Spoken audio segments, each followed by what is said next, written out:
श्री अखिलेश यादव जी।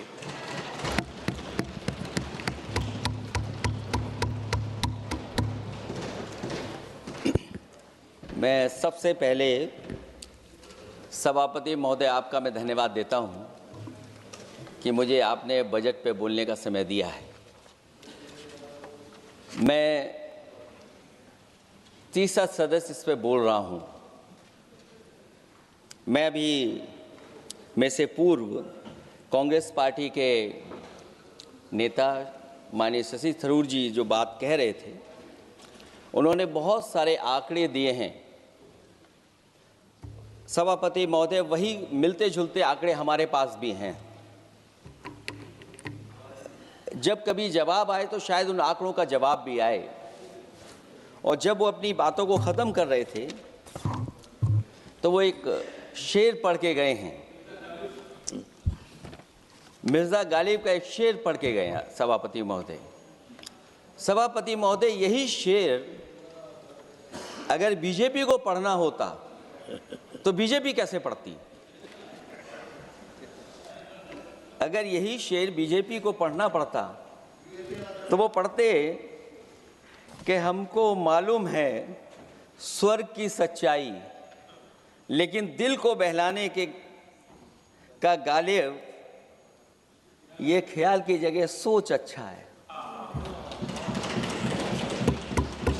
सभापति महोदय, यही फर्क है। सबका साथ, सबका विकास। सभापति महोदय, बोलने से पहले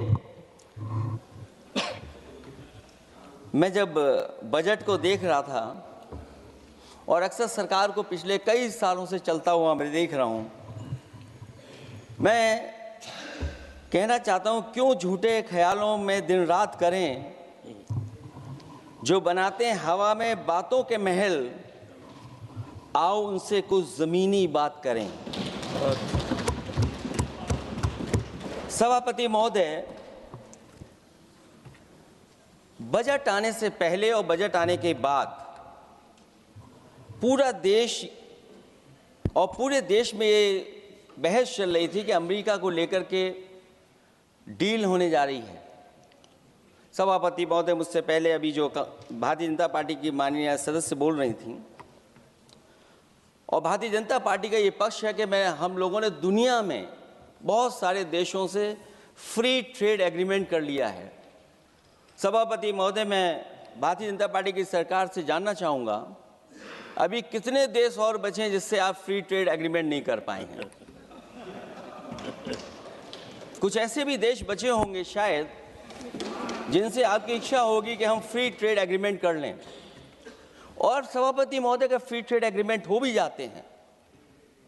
जो लोग कभी रुपए के बारे में बहुत चिंता करते थे, कभी कभी उम्र से, कभी कभी दूसरे लोगों की उससे जोड़ देते थे, इतने सब फ्री ट्रेड एग्रीमेंट होने के बाद और अमेरिका से डील नहीं ढील हुई है,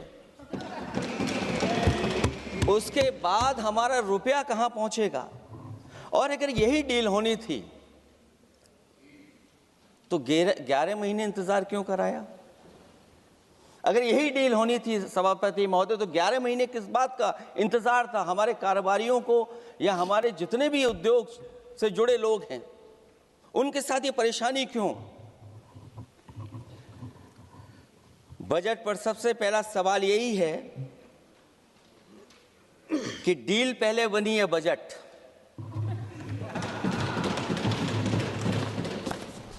और बजट का हलवा यहां ज्यादा बटा के वहां। सभापति महोदय, स्वदेशी, आत्मनिर्भर, ये शब्द तो बहुत अच्छे लगते हैं,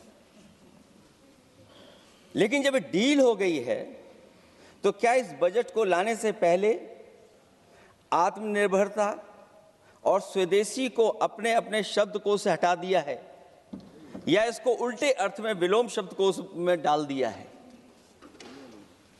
और ये डील नहीं है जो हम आप सब समझ पा रहे हैं। शायद सत्ता पक्ष के लोग ये नहीं समझ पा रहे होंगे, लेकिन पूरा देश समझ रहा है कि हमने अपना बाजार एक बार और खोल दिया है। $500 बिलियन का व्यापार एक तरफा, हमारे आत्मनिर्भरता कहां जाएगी? स्वदेशी नारा हमारा कहां जाएगा? हमारे देश की जनता भाजपा से कह रही है कि जहां तक हमें मालूम है डील एक तरफा नहीं होती है।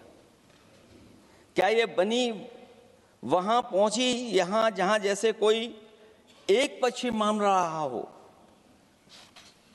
जनता भाजपा से यह भी जानना चाहती है कि 0 बड़ा के 18।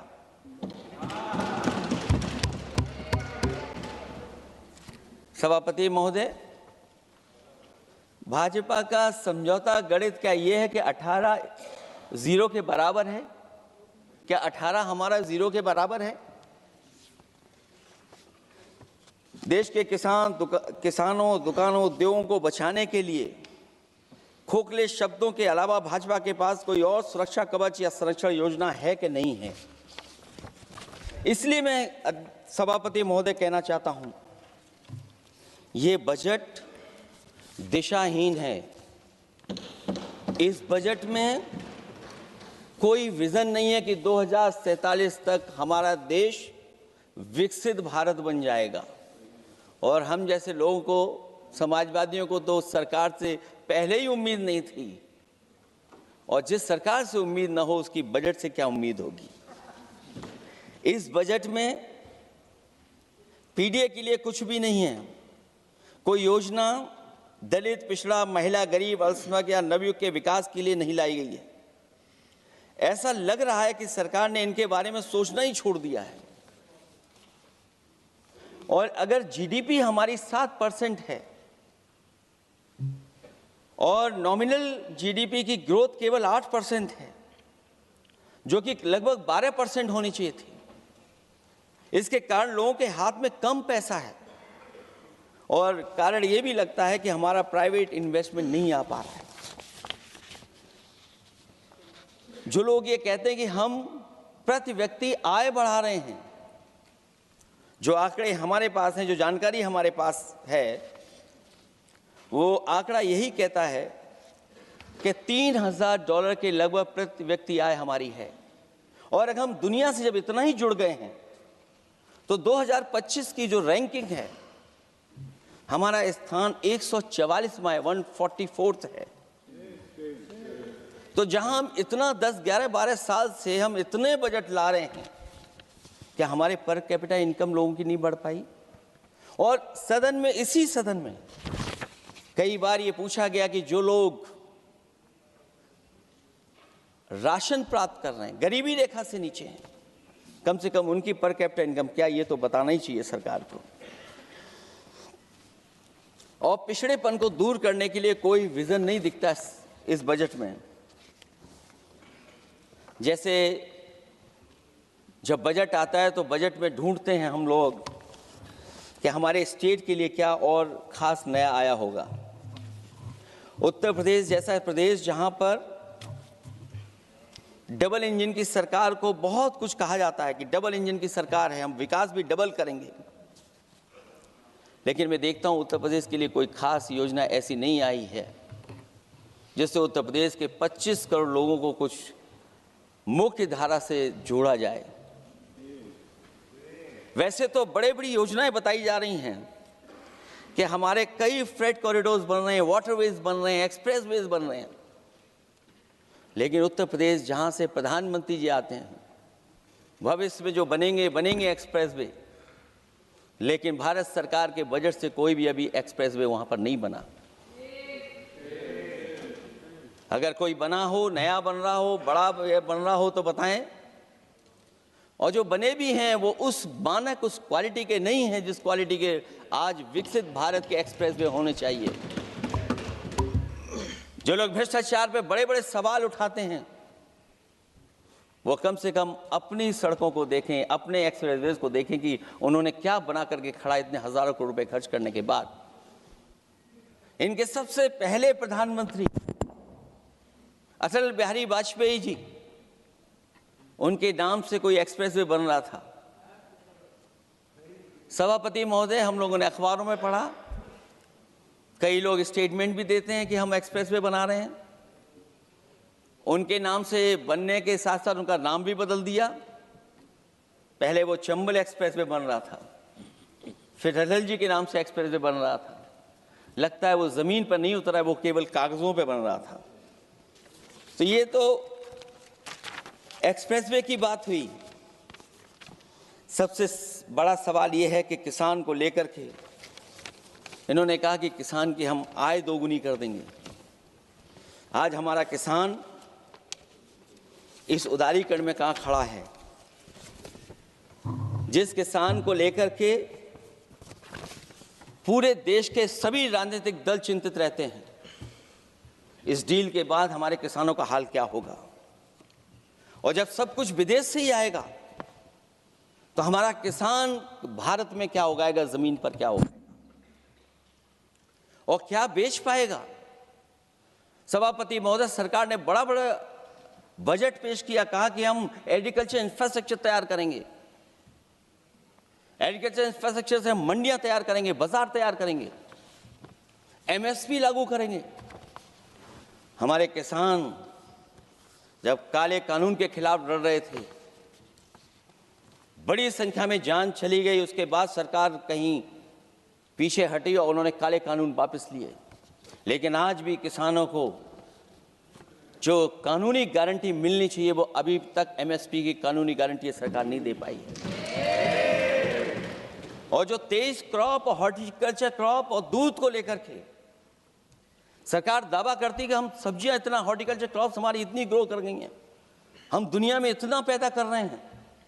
दूध के जब आंकड़े बताते हैं कि दुनिया में हम दूध का उत्पादन इतना कर रहे हैं, और अगर आपका बजट ही विकसित भारत का बजट है तो हमारे हॉर्टिकल्चर क्रॉप्स और जो हमारा किसान दूध का उत्पादन कर रहा है, दूध का उत्पादन हो रहा है, उसके लिए एमएसपी की गारंटी कब देंगे आप लोग?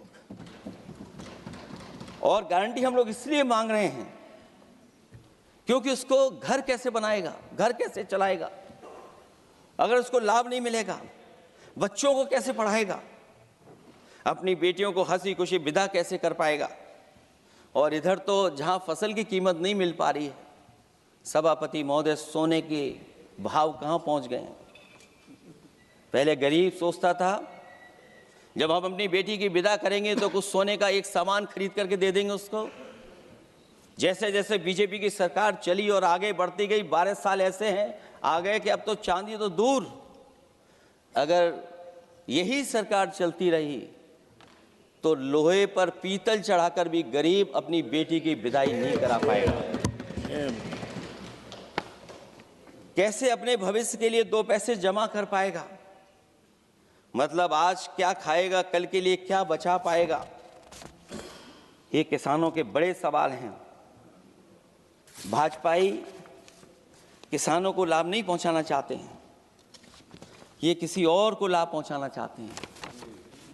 कुछ अदृश्य लोग हैं जिनको लाभ पहुंचाना चाहते हैं, क्योंकि इनका बजट, जो बजट बनाते हैं, वो आम जनता का ना उसमें जिक्र है ना फिक्र रहती है।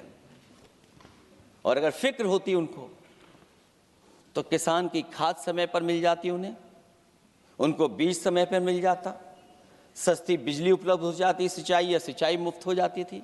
और मुझे याद है सभापति महोदय, समाजवादी सरकार में हम लोगों ने किसानों की सिंचाई मुफ्त करने के भी फैसले लिए। कीटनाशक दवाइयां कितनी महंगी हैं और सरकार ने किसानों को अपने हाल पे छोड़ दिया। मंडियों पे कहीं कोई खरीद नहीं है, और अगर खरीद हुई है तो सरकार बताए कि धान, आलू या गेहूं की खरीद में तो मिल जाती है उसको कीमत, लेकिन धान और आलू जैसी फसलों पर कोई सरकार कीमत नहीं दे पा रही है। महंगाई बेतहाशा बढ़ने पर भी इस बजट में जनता को टैक्स में न छूट देना टैक्स शोषण है। अमीरों के काम कारोबार और घूमने फिरने पर 10 तरह की छूटें दी गई हैं, लेकिन बेकारी बेरोजगारी से जूझ रहे लोगों की उम्मीदों की थाली खाली है। मध्यम वर्ग अपने आप को ठगा महसूस कर रहा है। शोषित, वंचित, गरीब व्यक्ति जहां था वैसे भी नीचे जाता दिख रहा है। इस बजट ने उसके चादर में पैबंद लगाने की जगह उसे और चिथड़ा कर दिया है, क्योंकि सामाजिक सुरक्षा केवल शब्दों की औपचारिकता रह गई है। किसान, मजदूर, श्रमिक, कारोबारी, छोटा दुकानदार अपने लिए मिली राहत को दूरबीन से देखकर ढूंढ रहा है, और इसीलिए भाजपा का हर बजट 1/20 का बजट मानते हैं, क्योंकि वो 5% लोगों के लिए ही होता है। अच्छे बजट की होती हैं 3 पहचान: गरीब की तरक्की, खुशहाली और मुस्कान। शायद इस बजट ने तीनों चीजों को छीनने का काम किया गरीबों से। दूसरा विषय स्वास्थ्य को लेकर के बहुत हमारा गरीब समय समय पर परेशान रहता है। स्वास्थ्य को लेकर के जो ठोस कदम सरकार को उठाने चाहिए वो सभापति महोदय सरकार नहीं उठाती दिख रही है, और जितना भी स्वास्थ्य सेवाएं हैं वो ठप होती चली जा रही हैं। मैं उत्तर प्रदेश की बता सकता हूं, मुझे याद है सभापति महोदय, पहला जो भारत सरकार और प्रदेश सरकार को मिलकर के पहला हॉस्पिटल, मेडिकल कॉलेज शाहजहांपुर का बना था, जिस समय भारतीय जनता पार्टी के उस समय के स्वास्थ्य मंत्री और मैंने मिलकर के उसका उद्घाटन किया था। उसके बाद जो प्रचार में तो ये बहुत आगे हैं, प्रचार में तो ये कहते हैं कि हर डिस्ट्रिक्ट में हर हॉस्पिटल, हर डिस्ट्रिक्ट में एक हॉस्पिटल या मेडिकल कॉलेज, लेकिन सच्चाई तो ये है कि इन हॉस्पिटलों में इलाज नहीं है, दवाई नहीं है, ऑपरेशन के लिए कहाँ जाना पड़ता है, भटकना पड़ता है। और जिस तरीके से अभी जिन लोगों ने इंश्योरेंस या LIC में किस्त दी होगी वो जानते होंगे कि महंगाई कम नहीं हुई है, महंगाई बढ़ी है, किस्तें बढ़ गई हैं। उदाहरण के लिए दिल्ली के एम्स के लिए 5,600 करोड़ रुपए, और आयुष्मान भारत के लिए पूरे देश के लिए सरकार ने जो बजट रखा है वो 4,700 करोड़ रुपए है।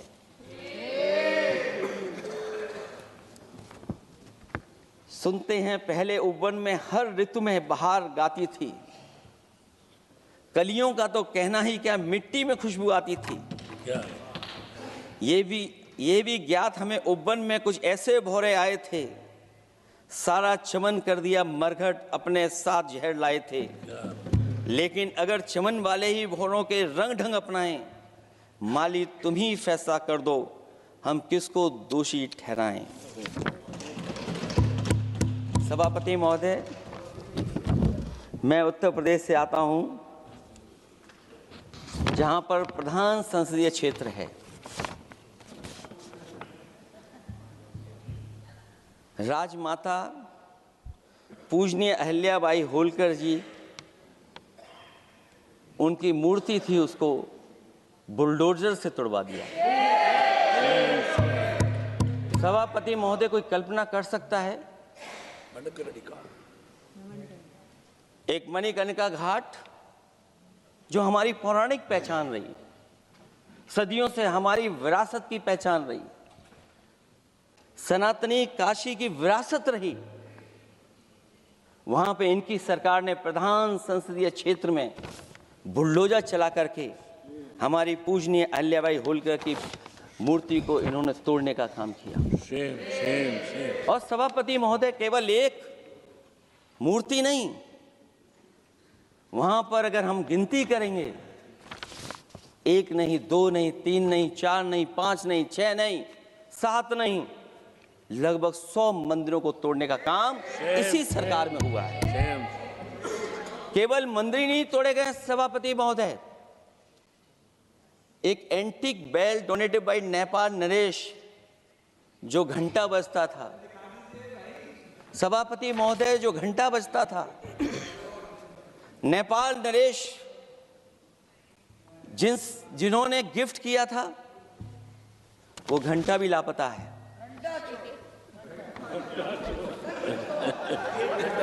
केवल घंटा ही लापता नहीं है।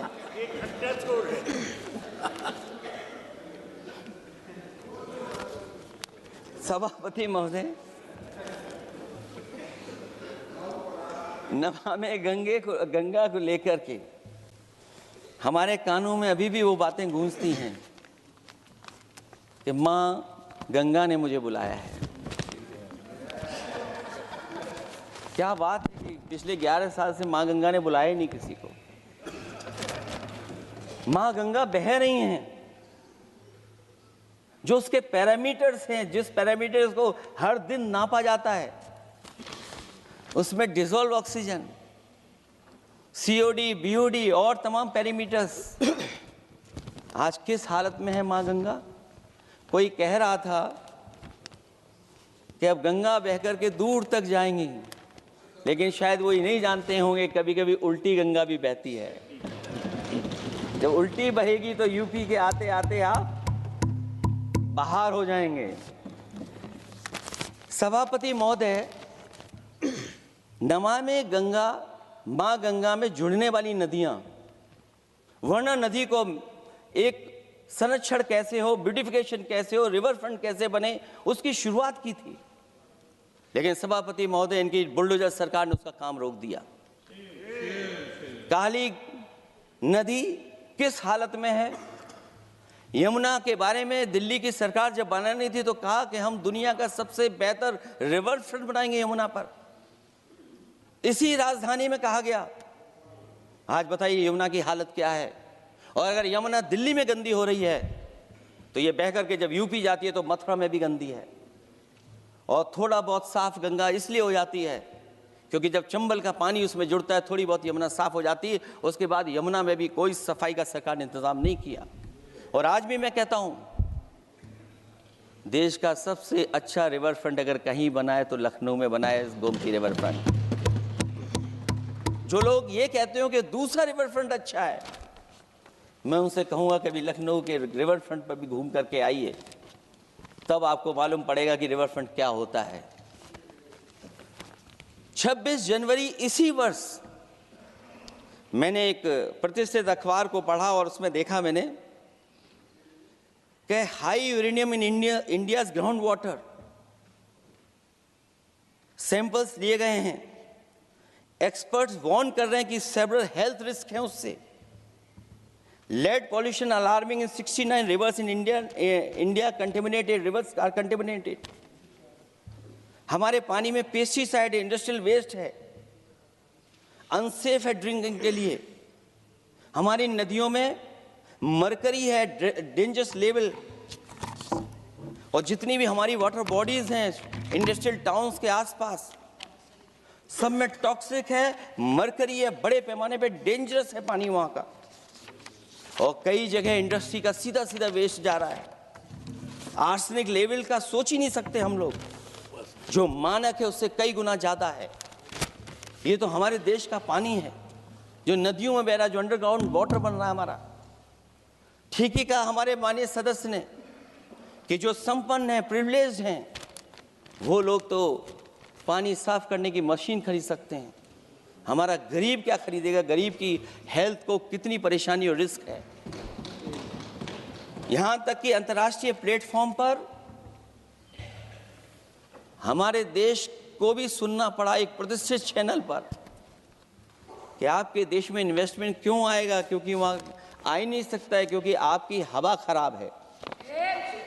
सोचिए, देश का पानी खराब हो, और ये मैं नहीं कह रहा हूं, पानी खराब सरकार को मालूम है, नहीं मालूम है, लेकिन जो प्राइवेट कंपनियां हैं जिनको अपना पानी बेचना है, तो वो बता रही हैं कि आपके भारत के पानी में क्या क्या है। और ये बात गलत है तो सरकार ऐसी कंपनियों पर प्रतिबंध क्यों नहीं लगाते हैं कि इस तरह अपनी कंपनियों का सामान बेचने के लिए झूठा प्रचार कर रही हैं।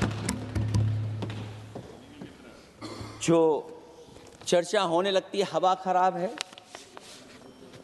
हालांकि उत्तर प्रदेश आते आते सरकार की भी हवा खराब हो जाती है।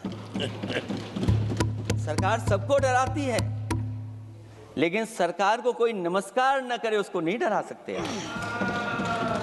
हमने तो कहा कि तुम लखनऊ से गए हो, लखनऊ का जो अदब है, लखनऊ का जो हमारी पहचान है, कम से कम अगर नमस्कार नहीं कर सकते तो आदाब तो कर ही देते वहां जाकर।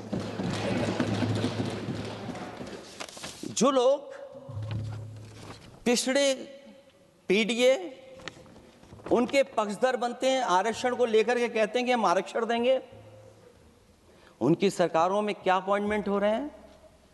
मुझे याद है इससे पहले जब बहस हुई थी सदन में, वहां से बात निकली थी कि किस तरीके से अपॉइंटमेंट हो रहे हैं यूनिवर्सिटीज और कॉलेजेस में। मैं उसी पे कुछ कहना चाहता हूं। ये अपनी अपनी किस्मत है, कुछ कलियां खिलती हैं ऊपर और दूसरी मुरझा जाती हैं झुके झुके जीवन भर भूं पर। माना बदकिस्मत है, लेकिन क्या वे महक नहीं सकती हैं? अगर मिले अवसर अंगारे सी क्या दहक नहीं सकती हैं? जिस तरीके से आरक्षण पर खिलवाड़ हो रही है उसकी कोई कल्पना नहीं कर सकता था।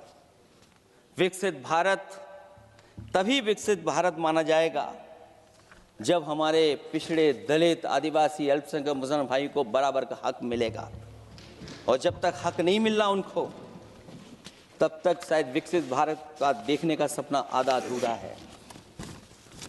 अभी अभी सुप्रीम कोर्ट ने कहा है माइग्रेशन को लेकर के,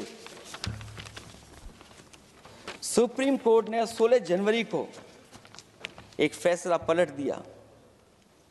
हाई कोर्ट के फैसले को पलटते हुए फैसला सुनाया कि यदि आरक्षित वर्ग का कोई उम्मीदवार बिना किसी छूट का लाभ लिए अगर अनारक्षित वर्ग से ज्यादा नंबर प्राप्त करे तो उसे अनारक्षित वर्ग में सेलेक्ट किया जाएगा। क्या सुप्रीम कोर्ट भी कह रहा है?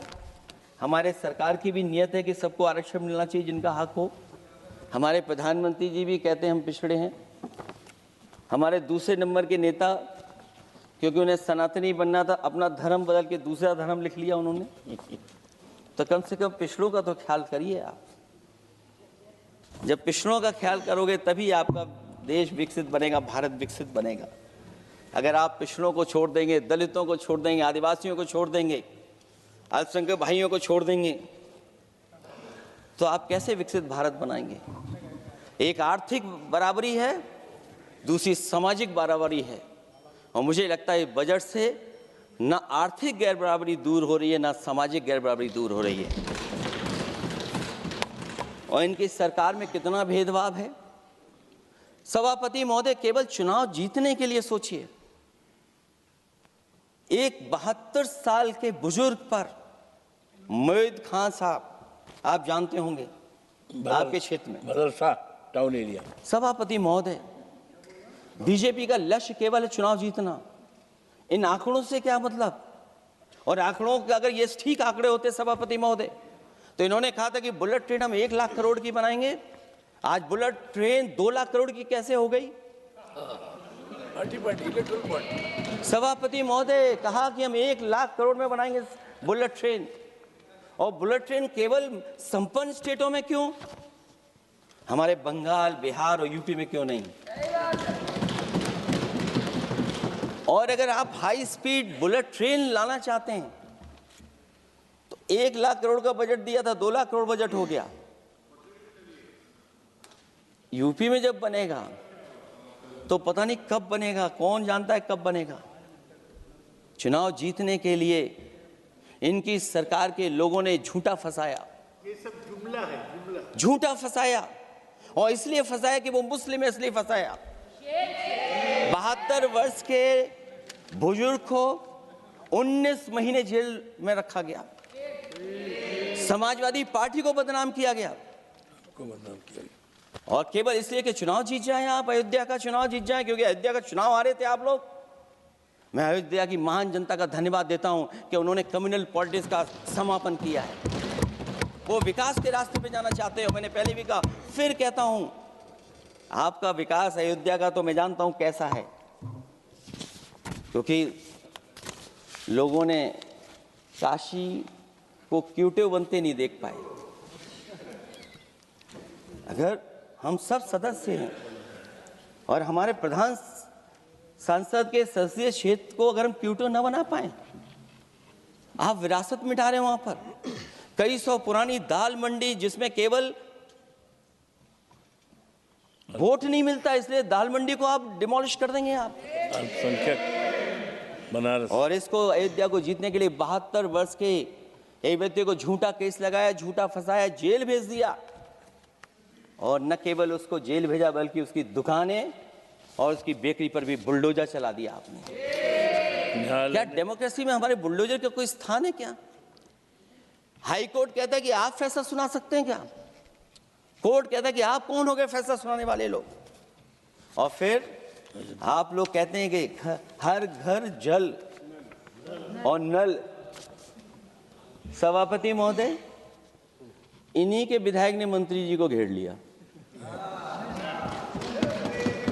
इन्हीं के विधायक ने मंत्री जी का अपहरण कर लिया और ये कहते हैं कि हम तो, हमारे कोई अराजकता नहीं है। ये कहते हैं इन्वेस्टमेंट लाएंगे, हम एमओयू साइन करेंगे।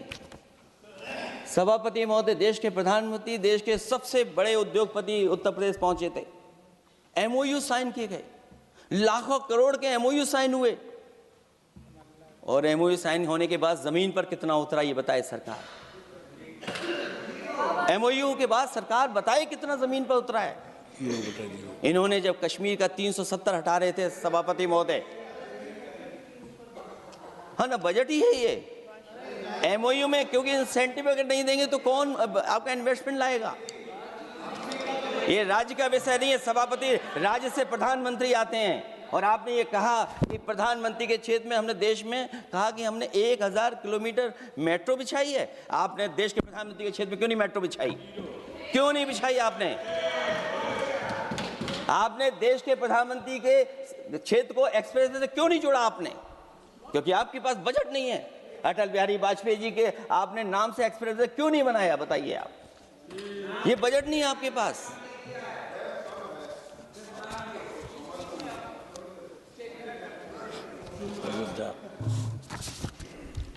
अयोध्या एयरपोर्ट घोटाला, एयरपोर्ट बनते ही पानी टपकने लगा।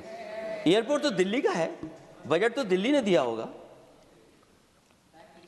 अयोध्या रेलवे स्टेशन, हमारे कन्नौज का रेलवे स्टेशन बनते ही गिर गया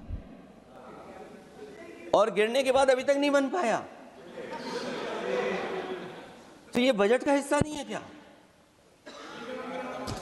आप वाटरवेज बात कर रहे हैं, गंगा साफ नहीं है, आप पानी का जहाज कहां ले जाएंगे? बिहार में जाकर के रुक जाएगा। पिछली बार भी एक पानी का जहाज चला था, बनारस से जाते ही बिहार में रुक गया, जाकर के पटना भी नहीं पहुंच पाया। Rampath, sewer line smart city का हिस्सा है। आपका स्मार्ट सिटी कैसा है? इंदौर में पानी पीने से कितने लोगों की जान चलेगी सभापति महोदय? और कोई शहर बता दीजिए जहां पर कूड़ों का ढेर ना हो। जब देश के प्रधानमंत्री जी ने झाड़ू उठाया हो और उसके बाद भी कहीं कूड़ा ना हटे सभापति महोदय। भजन संध्या स्थल घोटाला हुआ, अंतर्राष्ट्रीय मीडिया सेंटर बनाया, उसमें भी पानी गिर रहा है। लाइट सजावट की चाइनीज आई हैं। हमारे देश का कारोबार कैसे उलझा दिया आपने? चीन और अमेरिका और थोड़ा बहुत रशिया, विदेश नीति तो असफल हुई है, लेकिन हमारा बाजार को भी पूरा बेच दिया। और चीन के सवाल पर सभापति महोदय, चीन हमारी जमीन पर भी निगाहें रखे हुए है और हमारे बाजार पे भी। इसलिए जो सरकार फैसला ले बड़ी सावधानी से ले। मैं कितनी बातें बताऊं, वहां पर सेना जमीन ले लिया, जमीनें जाने कहां चली गई हैं। इसलिए सभापति महोदय, ये बजट दिशाहीन है। ये 2047 में हमारा विकसित भारत तो नहीं बनेगा। और जिस तरीके से बेरोजगारी बढ़ी है, बेरोजगारी को लेकर के जो चिंता रही, हमेशा रहती थी, और जो सरकार ने बड़े बड़े फैसले भी लिए थे, जानकारी दी थी कि हम बेरोजगारी ऐसे दूर कर लेंगे। मेक इन इंडिया का जो सपना दिखाया था, आखिरकार मेक इन इंडिया का सपना कहाँ पूरा हो पा रहा है? मेक इन इंडिया का जो शेर था वो जंग खा रहा है सभापति महोदय। जो योजना लेकर के आए थे एम्प्लॉयमेंट लिंक्ड इंसेंटिव्स, सरकार बताए कि हमें कितना उसमें लाभ पहुंचा है। 2024-2025 के बजट में इन योजनाओं के लिए 33,000 करोड़ रुपए आवंटित किए गए थे, लेकिन खर्च कितना हुआ? 1,700 करोड़ रुपया केवल। एक आपने पिछली बार सपना दिखाया था कि इंटर्नशिप की योजना, इंटर्नशिप वाली योजना जो घोषित की, जिसके लिए 10,000 करोड़ रुपए आवंटित किए थे आपने, लेकिन उसमें खर्च कितना हुआ है? 500 करोड़ रुपया। और जो लक्ष्य रखा था आपने रखा था 5 साल में 1 करोड़ लोगों को, लेकिन इसमें आए कितने? 1,65,000 लोगों ने फॉर्म भरा, ऑफर दिया उन्होंने, लेकिन फाइनली जिसमें ऑफर, जिसका सिलेक्ट हो, वो केवल 16,000 लोगों को काम पहुंचा है। सोचिए, हमारा देश इतना बड़ा, जहां करोड़ों को आप इस योजना से जोड़ना चाहते थे, केवल 16,000 लोग जाएंगे उसमें। ये आपको बेरोजगारी खत्म करने की योजना है आपकी?